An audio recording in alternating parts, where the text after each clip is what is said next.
પાટણ જિલ્લામાં બાળ તસ્કરી કેસમાં મોટો ખુલાસો થયો છે। અત્યાર સુધીના મહત્વના સમાચાર પ્રાપ્ત થઈ રહ્યા છે। માસૂમના સોદાગરોએ એક બાળકને દાટી દીધો હોવાનો પર્દાફાશ થયો છે। સમીના દાદર ગામની બનાસ નદીના પટમાં બાળકને દાટ્યાનો પર્દાફાશ થયો છે। બનાસ નદી પટમાં દાટેલા બાળકને કાઢવા માટે ખોદકામ શરૂ કરવામાં આવ્યું છે। આરોપીને સાથે રાખી અને પોલીસે શરૂ કર્યું છે ખોદકામ। એક ખાડો ખોદ્યા બાદ બીજો ખાડો ખોદવાનું શરૂ કરવામાં આવ્યું છે। પોલીસ, એફએસએલ પેનલ તબીબની ટીમ, મામલતદાર અત્યારે હાલ ઘટના સ્થળ ઉપર છે। સુરેશ ઠાકોર અને શિલ્પા ઠાકોરે બાળકને દાટી દીધાનો આરોપ છે। વધુ વિગત સાથે સંવાદદાતા એઝાઝ આપણી સાથે લાઈવ જોડાઈ ગયા છે। એઝાઝ, જેમ જેમ તપાસ આગળ વધી રહી છે તેમ તેમ નવા ઘટસ્ફોટ થઈ રહ્યા છે। હાલ કેવા પ્રકારની સ્થળ ઉપર કામગીરી? બાળ તસ્કરીનો મામલો જિલ્લામાં બન્યો હતો અને ત્યારબાદ એક બાળક પહેલાં તો ગુમ થયું હતું અને તે બાળક મળી આવ્યું હતું। ત્યારબાદ શિલ્પા ઠાકોર અને સુરેશ ઠાકોર દ્વારા બીજા બાળકનો પણ વેપલો કર્યો હતો। આપણે પહેલાં હું દ્રશ્ય બતાવવા માંગીશ। આ દ્રશ્યમાં જોઈ રહ્યા છો, આ દાદર ગામના દ્રશ્યો છે। ગામના લોકો છે તે નદીના બ્રિજ ઉપર આવીને ઉભા રહ્યા છે।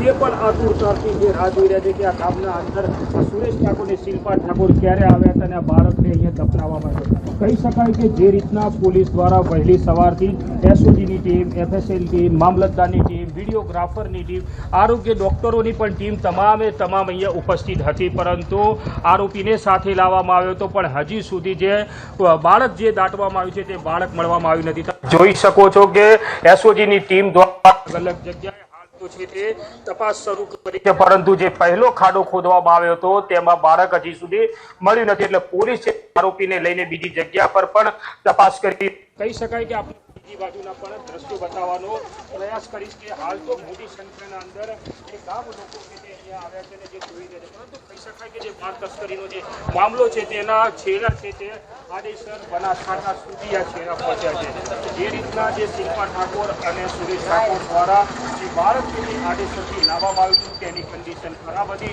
તેને પાટણની હોસ્પિટલના અંદર સારવાર માટે લાવવામાં આવ્યું હતું, પરંતુ સારવાર દરમિયાન અંદર હાલ તો છે તેનું મોત નીપજ્યું છે। કહી શકાય તમે દ્રશ્યમાં જોઈ શકો છો કે જી એઝાઝ, સમગ્ર જાણકારી બદલ આભાર। તો હાલ તપાસનો ધમધમાટ ચલાવવામાં આવી રહ્યો છે। મોટી સંખ્યામાં પોલીસનો કાફલો, મામલતદાર, એફએસએલની ટીમ સહિત તબીબોનો સ્ટાફ પણ અત્યારે ઘટના સ્થળ ઉપર છે અને સતત તપાસ કરવામાં આવી રહી છે। તો પાટણ બાળ તસ્કરીને લઈને સમાચાર। સમીના દાદર ગામની પાસે બનાસ નદીના પટમાં ગેરકાયદે કાર્યોનો અડ્ડો હોવાનું પણ સામે આવ્યું છે। દફનાવેલું બાળક ગોતવા માટે પહેલો ખાડો ખોદ્યો, ત્યાં બાળક નથી મળ્યું। આ નદીના પટમાં ઠેક ઠેકાણે બાયોમેડિકલ વેસ્ટનો જથ્થો પણ જોવા મળ્યો છે। બાયોમેડિકલ વેસ્ટના જથ્થાને કારણે પોલીસને તપાસમાં હાલ તકલીફ પડી રહી છે। બધા બોગસ ડોક્ટરો બાયોમેડિકલ વેસ્ટ અહીં જ નાખતા હોવાની ચર્ચા પણ અત્યારે વેગવંતી બની છે। જોઈ શકાય છે દ્રશ્યોમાં કે મોટી માત્રામાં બાયોમેડિકલ વેસ્ટનો જથ્થો નજરે પડી રહ્યો છે। જ્યાં નજર કરો ત્યાં બાયોમેડિકલ વેસ્ટનો જથ્થો છે।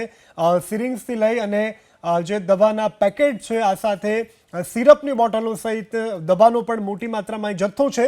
એટલે જેટલા પણ આ વિસ્તારના બોગસ તબીબો છે એમને આ મેડિકલ વેસ્ટ ફેંકવાનો અડ્ડો જાણે બનાસ નદીનો પટ હોય તેવું સ્પષ્ટપણે લાગી રહ્યું છે। હજુ તો બાળકની ભાળ મેળવવા માટે તપાસ કરવામાં આવી રહી છે, ત્યારે બીજી તરફના આ દ્રશ્યો ઘણું બધું કહી જાય છે। અહીં કેટલાય આવા બોગસ તબીબો હશે કે જેના કારખાના ધમધમતા હશે। જી હા, કારખાના જ કહી શકાય, કારણ કે આવા બોગસ તબીબો કે જે ફક્ત ને ફક્ત રૂપિયા કમાવાની લાલચે આવી ઘટનાઓને અંજામ આપતા હોય છે। બાળક તસ્કરીના મામલે જે સુરેશ ઠાકોર તેમજ જે સાથે શિલ્પા ઠાકોર દ્વારા જે બાળકને દફનાવવામાં આવી હતી જગ્યાને પહેલાં હું આપણે દ્રશ્યો બતાવવા માંગીશ। આ દ્રશ્યોમાં જોઈ રહ્યા છો કે સમી તાલુકાનું જે દાદર ગામ છે તેના નીચે જે નદી આવી છે તે નદીના અંદર તે બાળક દફનાવવામાં આવ્યું હતું, પરંતુ જે પોલીસ દ્વારા જે ખાડો પહેલો ખોદવામાં આવ્યો તે ખાડામાં નિષ્ફળતા થઈ છે, કેમ કે તે ખાડો ખોદ્યા બાદ ત્યાંથી કોઈ અવશેષો ત્યાંથી મળ્યા નથી। સાથે કહી શકાય કે આ નદીના અંદરના પણ આપણે હું દ્રશ્યો બતાવવા માંગીશ।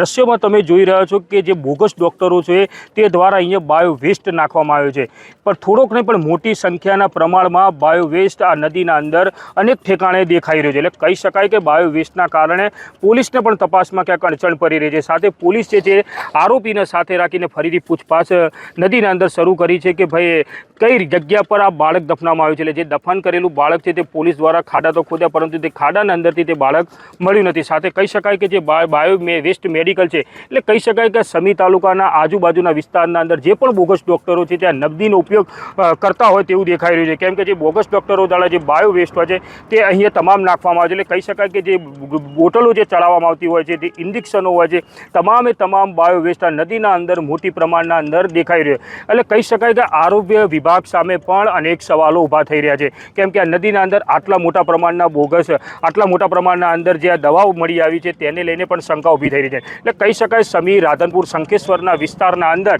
ક્યાંક બોગસ તબીબોનો પણ મોટો રાફડો હોઈ શકે છે. તેના દ્વારા જ અહીંયા દવા નાખવામાં આવે છે. એટલે સુરેશ ઠાકોર તેમજ શિલ્પા ઠાકોર દ્વારા પણ અહીંયા પહેલાં આ જગ્યા જોવામાં આવી છે, ત્યારબાદ જ અહીંયા દફનાવવામાં આવે તેમ કહી શકાય છે. પરંતુ હાલ પોલીસ છે તે તપાસ કરી રહી છે. બીજી બાજુ આપણે હું દ્રશ્યો પણ બતાવવા માંગીશ. તમે જોઈ શકો છો કે તમામ જગ્યાએ એટલે નદીના ચારે કોર એટલે અંદર ગમે ત્યાં જગ્યા પર જે દવાઓ છે તે દવાઓનો જથ્થો અહીંયા દેખાઈ રહ્યો છે. એટલે કહી શકાય કે આરોગ્ય વિભાગ પણ એની તપાસ કરવી જોઈએ કે આ જિલ્લાના અંદર એવા કેટલા બોગસ ડૉક્ટરો છે તે આ રીતની દવાઓનો ઉપયોગ કરે છે અને તે લોકોના આરોગ્ય સાથે ચેડા કરતા હોય છે. હાલ તો કહી શકાય જે બાળ તસ્કરીનો જે મામલામાં જે બીજું બાળક છે ત્યાં પોલીસ જે ગોતી રહી છે ખોદીને, પરંતુ હજી સુધી પોલીસને બાળક મળ્યું નથી. સાથે મામલતદાર, FSLની ટીમ, આરોગ્યની ટીમ, તમામ ટીમો અહીંયા ઉપસ્થિત છે. તે પણ હાલ તે તપાસના અંદર ક્યાંક રૂકાવટ આવી ગઈ તેવું દેખાઈ રહ્યું છે, કેમ કે જે આરોપી દ્વારા જે જગ્યા બતાવવામાં આવે છે તે જગ્યા પર હાલ ખોદકામ કર્યું છે, પણ ત્યાં આગળ હજી સુધી તે બાળક છે તે મળ્યું નથી. એટલે કહી શકાય કે જે આરોપી સુરેશ ઠાકોર અને શિલ્પા ઠાકોર દ્વારા જે જગ્યા બતાવવામાં આવે છે ક્યાંક પોલીસને પણ ગુમરાહ કરતું હોય તેવું દેખાઈ રહ્યું છે.